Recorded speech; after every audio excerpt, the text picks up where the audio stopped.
어느 지하철에 한 신사 양반이 쫄래쫄래 아이들을 셋이나 데리고 탔습니다. 이 신사는 조용히 앉아서 고개를 떨구고 깊은 시름에 빠져 있는 모습으로 앉아 있었습니다. 아이들은 제 세상 만난 듯 장난치고 떠들고 있었습니다. 그런데도 이 신사는 전혀 제지하지 않았습니다. 승객들이 모두 불편해합니다. 그리고 비난의 시선을 그에게 마구 던집니다. 성질 급한 한 승객이 말합니다. 저 아저씨, 아이들 좀 조용히 시켜주세요. 여기 쟤들만 있는 게 아니거든요. 너무 시끄러워요. 그러자 그 신사는 당황해하며 말했습니다. 정말 죄송합니다. 곧 조용히 시키겠습니다. 제가 방금 사랑하는 아내를 장례 지내고 오는 길이라 정신이 없습니다. 그런데 저 아이들은 지금 자기 엄마가 죽은 것도 모르고 있습니다. 그래서 마음이 더 아픕니다. 그러자 이내 승객들의 눈초리는 모두 동정의 눈으로 바뀌었습니다. 조용히 하라고 소리 지르던 그 사람마저도 갑자기 할 말을 잃어버리고 말았습니다. 모두에게는 사정이 있습니다. 알고 보면 말 못할 사정이 다 있습니다. 남의 사정도 모르고 함부로 비난하고 정죄하는 것은 도리에 어긋난다고 할 수 있을 것입니다. 이스라엘 갈릴리 나사렛 동네에 살고 있던 요셉에게도 비슷한 일이 일어났습니다. 약혼한 사랑하는 마리아에게 이상한 변화가 감지되었습니다. 배가 점점 불러옵니다. 있을 수 없는 일입니다. 이스라엘에서는 보통 약혼을 하면 결혼한 거나 마찬가지로 취급을 받았습니다. 약혼 기간이 1년 동안인데 그 기간 동안에 만약에 헤어지면 이혼한 거나 똑같은 그런 시선을 받게 됩니다. 이 1년 동안은 절대로 부부관계를 가질 수 없는 것이 그들의 관습이었습니다. 혹시 배우자가 불륜을 저지르면 사형을 당하게 되어 있었습니다. 요셉은 기가 막혔습니다. 누구의 자식일까? 어떻게 마리아가 그런 일을, 그의 입에서 나오는 말이 그거 아니겠습니까? 나 참 기가 막혀. 정말 할 말을 잃어버렸습니다. 여기 18절이 그것을 말씀하고 있습니다. 같이 보실까요? 예수 그리스도의 나심은 이러하니라. 그의 어머니 마리아가 요셉과 약혼하고 동거하기 전에 성령으로 잉태된 것이 나타났더니. 아멘. 요셉은 별의별 생각을 다 했을 것입니다. 동네에서 같이 자란 여러 친구들의 얼굴도 떠올라 보았을 것입니다. 아무리 생각해봐도 그럴 리가 없습니다. 억울하기 거지없다는 생각합니다. 그동안 열심히 진실하게 살았는데 이게 무슨 날벼락일까? 여러분, 우리 그리스도인들에게도 이런 일들이 일어납니다. 이해할 수 없는 일이 벌어집니다. 어떤 사람에 대해서 도저히 이해할 수 없는 모습을 발견하는 경우도 있습니다. 세상에 어떻게 이런 일이? 자기는 기대했는데 그 기대가 전혀 이루어지지 않는 순간도 맞이합니다. 특별히 믿음으로 살아가는 길에는 이런 일들을 더 많이 만납니다.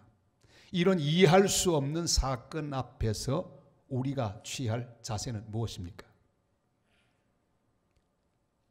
요셉은 그 문제를 직면하고 이렇게 반응합니다. 그는 가만히 끊고자 했습니다. 19절 말씀을 같이 읽겠습니다. 그의 남편 요셉은 의로운 사람이라 그를 드러내지 아니하고 가만히 끊고자 하여. 요셉은 의로운 사람이었습니다. 여기 어렵다는 의미가 뭘까요? 하나님과 사람 앞에서 정직하고 곧은 사람이라 하는 의미입니다. 율법을 지키던 사람이었습니다. 그러나 그는 공황 상태에 빠지지 않았습니다. 분노하여 자신을 잃어버릴 지경에 들어가지 않았습니다. 하나님의 사람은 어떤 경우에도 다급하게 행동하지 말아야 합니다. 어떤 경우에도 평화를 유지해야 합니다. 안정을 유지해야 합니다. 얼마 전에 상영되었던 영화 중에 다큐 영화 하나 있었는데 그것이 천천히 평화롭게, 서서평 선교사의 일대기입니다. 이 서서평 선교사는 엘리자베스 스웨핑이라는 선교사입니다. 그는 1912년 32살의 나이로 한국에 왔습니다. 그리고 1934년 6월에 죽을 때까지 광주 지역에서 사역했던 선교사였습니다. 그는 독일에서 태어났는데 태어나자마자 자기 어머니에게 버림을 받았습니다. 외할머니 집에서 그는 자랐습니다. 간호사가 되었지요. 그리고 한국 선교사로 지원을 했습니다. 한국에 온 이후로 수많은 일을 했습니다. 특별히 한국 간호협회를 창설합니다. 이 한국 간호협회를 세계협회에 가입시키기 위해서 노력을 많이 했습니다. 그가 그 일을 하는 중에 미국에 가서 자기를 낳았던 그리고 버렸던 어머니를 만나게 되었습니다. 그쯤 되면 마음을 열고 딸을 맞으면 좋겠는데 선교사를 하다가 갔으니 그 모습이 그렇게 아름답지 못했을 것입니다. 얼굴이 많이 상해 있었을 것입니다. 어머니는 다시 한번 그를 버립니다. 너 같은 게 내 딸이라니 내가 부끄럽다. 그러면 겉들도 보지도 않았습니다. 얼마나 상처가 컸겠습니까? 2번 버림을 받았습니다. 그가 다시 광주로 돌아왔습니다. 그러나 그는 뒤집어지지 않았습니다. 안정을 잃지 않았습니다. 그가 지었던 이름대로 서평, 천천히 평화롭게. 그는 다시 마음을 고쳐먹고 그 어려운 고아들, 자기는 버림받았지만 14명을 입양하여 자기의 자식으로 삼았습니다. 38명의 과부들을 거두었습니다. 그리고 끝까지 한국을 사랑하다가 마지막에 남긴 것은 담요 반장.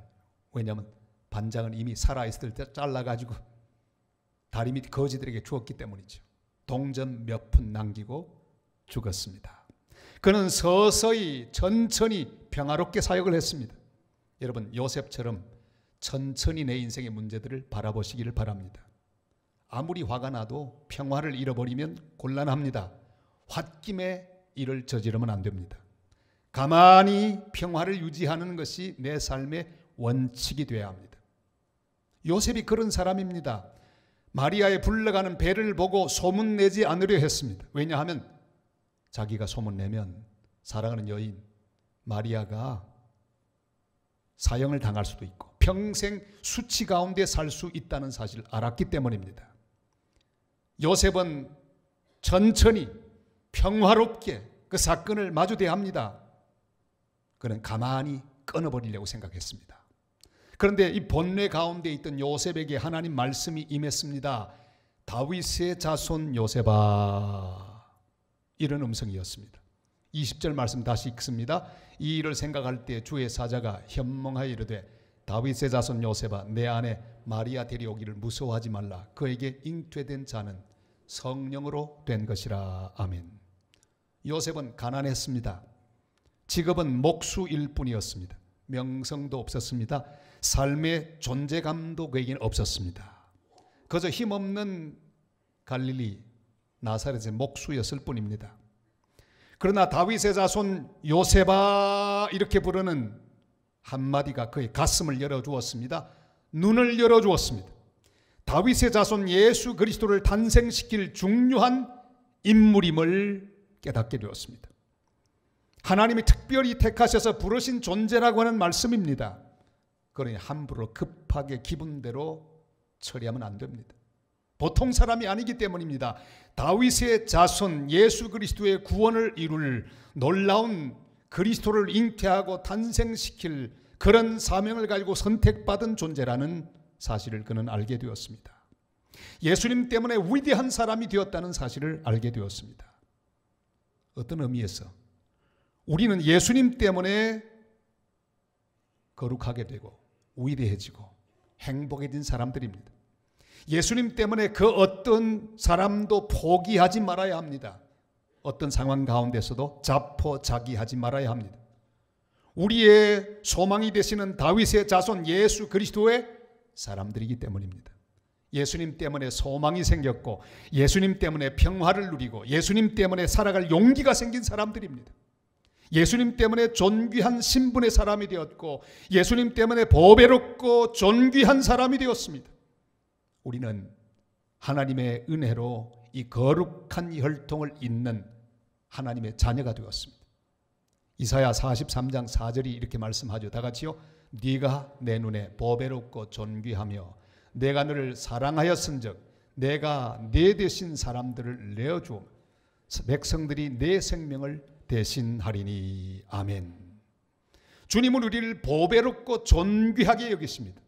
오늘 예배하는 한 사람 한 사람을 향해서 너는 나의 보배롭고 존귀한 자녀로다, 그렇게 말씀하고 있습니다. 우리는 주님의 귀한 사랑을 받는 성도들입니다. 우리는 보배롭고 존귀한 자들입니다. 그렇기 때문에 예수 그리스도를 우리에게 하나님께서 보내주시고 십자가 위에서 죽게 하셨습니다. 우리는 거룩한 영적 다윗의 자손들입니다. 메시아 예수 그리스도의 혈통을 이어받는 복된 사람이 되었습니다. 나를 통해, 우리 교회를 통해 이 혈통은 계속해서 이어지게 될 것입니다. 나를 통해 또 다른 사람이 이 복된 다윗의 자손 예수 그리스도의 혈통을 이어가게 될 것입니다. 여러분 자신을 함부로 보지 마시기를 바랍니다. 혈통에 맞는 삶을 살게 되시기를 바랍니다. 어떤 목사님 댁에 방문했는데 그 집에 개가 한 마리 있었습니다. 요즘 개라고 하면 안 되죠. 애완견. 근데 아주 몰골이에요. 나이가 너무 많아서. 한국 지금 사람 나이로 계산하면 90이 넘은 어르신 개였습니다. 제 눈에는 아주 초라한 개로 보였습니다. 겨우겨우 목숨을 부지하고 있는 개. 그런데 이 응접실 옆에 보니까 웬 종이 같은 게 놓여 있는데 저게 뭘까 보고 있어요. 왜 저걸 안 치우고 있을까? 얼마 후에 의심이 풀렸습니다. 이 개가 쫄랑쫄랑 걸어가더니 그 위에서 이를 보시는 거예요. 우아하게 이를 보고는 다시 돌아갑니다. 알았어요. 아하, 이게 족보가 있는 개로구나. 이 목사님이 그 개를 설명합니다. 이름 기억도 못하겠어요. 정말 좋은 혈통의 개였습니다. 비록 늙어 혈통은 표시도 나지 않지만 그가 움직이는 모습을 보니까 보통 개가 아니더라고요.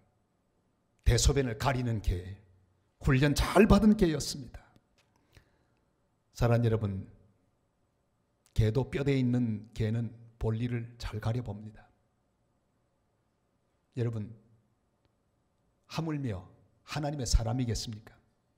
우리 하나님의 사람, 메시아 예수 그리스도, 다윗의 자손 예수 그리스도의 혈통을 잇는 은혜의 사람, 믿음의 사람들이 아무렇게나 행동했으면 되겠습니까? 우리는 뼈대에 있는 하나님의 자녀들입니다. 주님 우리를 향해서 다윗의 자손 아무개야 하고 부르십니다. 메시아의 혈통답게 주의 뜻에 합당하게 살아가는 복된 성도들이 다 되시기를 주님의 이름으로 축복합니다. 다윗의 자손이면 그 값을 해야 합니다. 좋은 혈통, 영적인 다윗의 자손의 혈통이라면 그 모습을 보여야 합니다.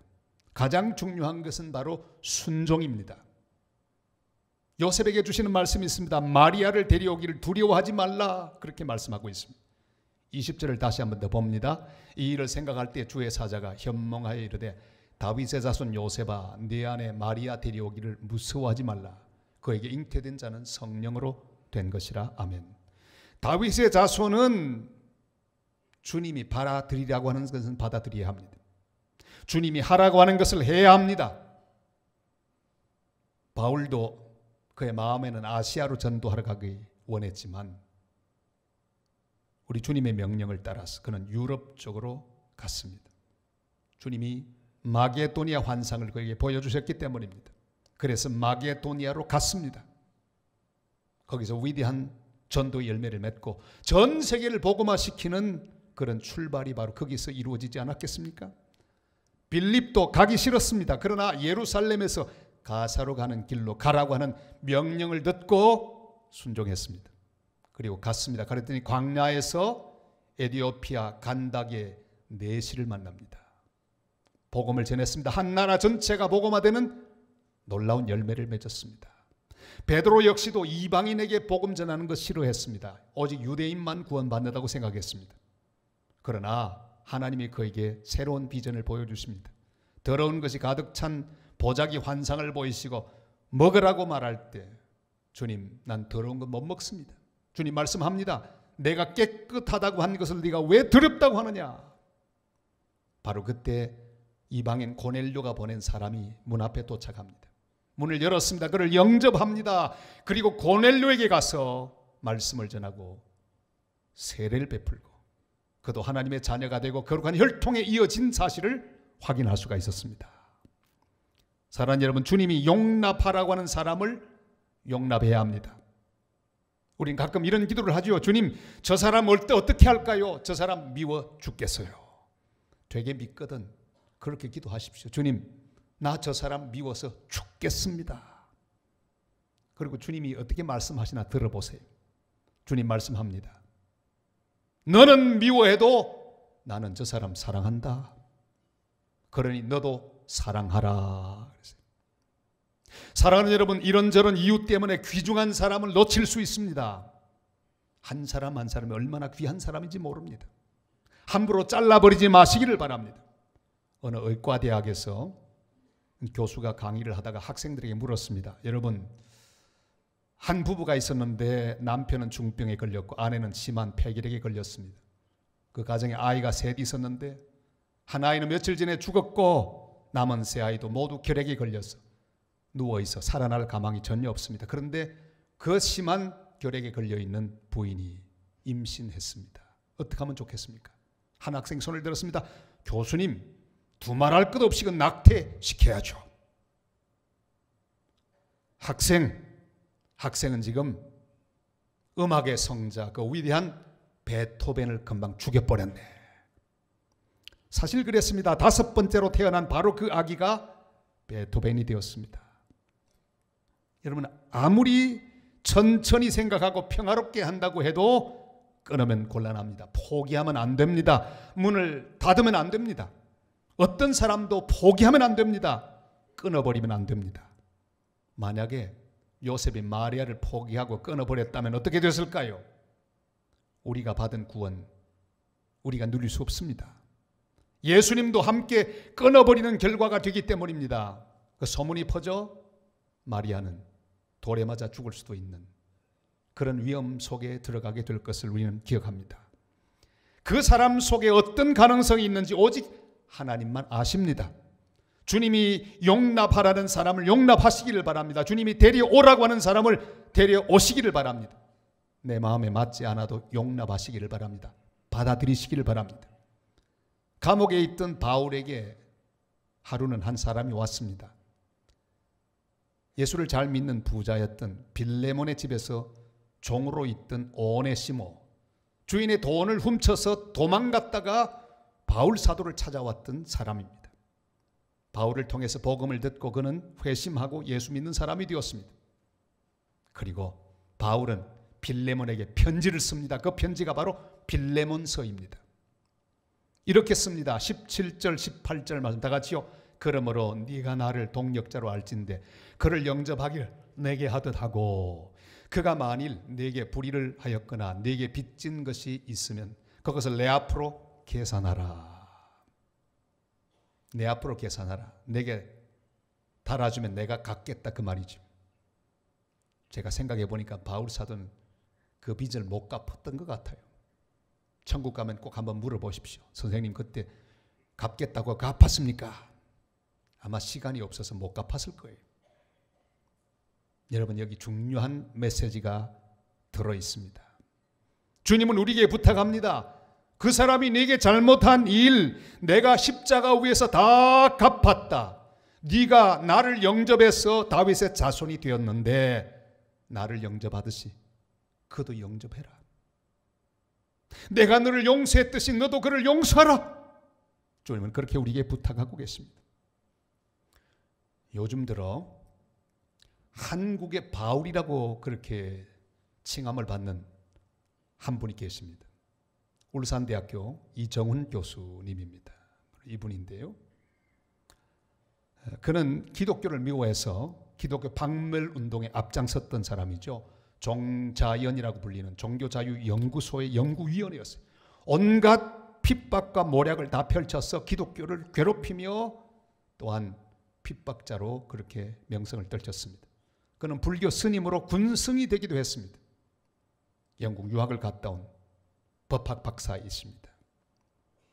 그는 군성이 되어서 군에서 근무하는데 하필이면 같은 팀, 그 위에는 또 군목도 계시지 않겠습니까? 그 상관은 누구였는가 하니 부정교회 박성기 목사님이 그 상관 군목이었어요. 군성과 군목들이 다 모였어. 서로 경계했답니다. 이 보통 내기가 아닌 것 같아. 그렇게 세월이 흘렀습니다.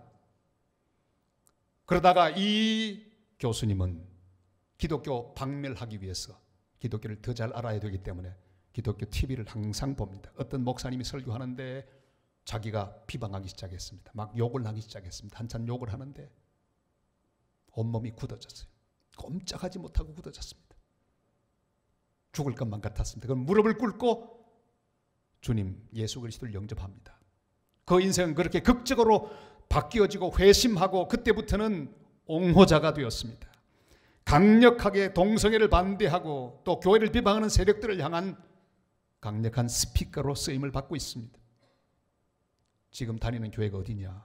그때 바로 그 한 팀이었던 박성기 목사님 심호하는 그 교회 교인이 되어버렸어요. 세상이 얼마나 재밌는 일입니까? 우리는 미래를 모릅니다. 비방자와 박해자인 그가 복음을 변호하고 교회를 지키는 자가 되었다니 앞으로 그 사람이 어떤 사람 될지 아무도 모릅니다. 전부 주님의 소관입니다. 우리의 할 일은 주님이 용납하라는 그 사람을 용납하고 용서하고 받아들이는 일입니다. 함부로 잘라버리지 마세요. 닫아버리지 마세요.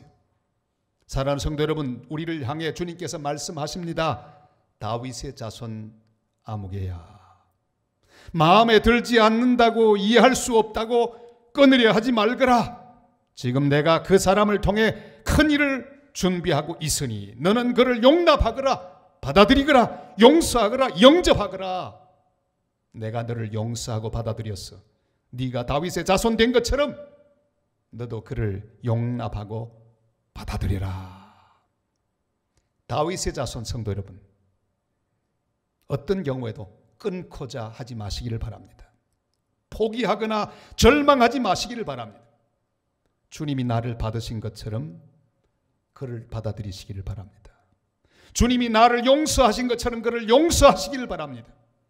주님이 나를 주님의 자녀로, 주님의 신부로 삼으신 것처럼 그를 나의 형제로, 나의 자매로 받아들여 함께 손을 잡고 함께 주님을 찬양하는 복된 크리스마스를 맞이하는 성도들이 다 되시길 주님의 이름으로 축복합니다.